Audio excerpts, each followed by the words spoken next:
Ukuzalwa kaJesu. Ukuzalwa kaJesu Christu kwaba nje.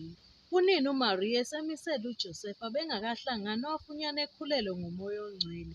Kepha uJosefa indoda yakhe owumuntu olungileyo wayefuna ukumlahla ngasese. Esazindla ngalokho, bheka, ingelosi yeNkosi yabonakala kuye ngephupho ithi, Josefa, ndodana kaDavide, ungesabi ukumthatha uMariya umkakho ngokuba lokhu akukhulelwe kunguMoya oNgcwele.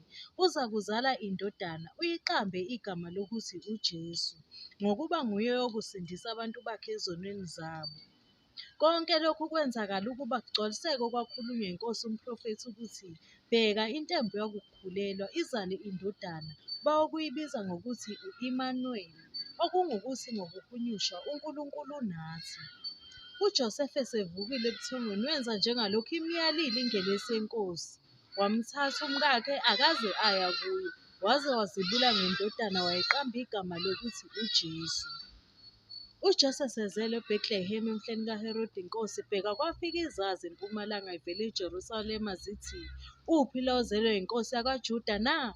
Ngokuba siyibonile inkanyezi yakhe kwalesempumalanga, sizukukhuleka kuye.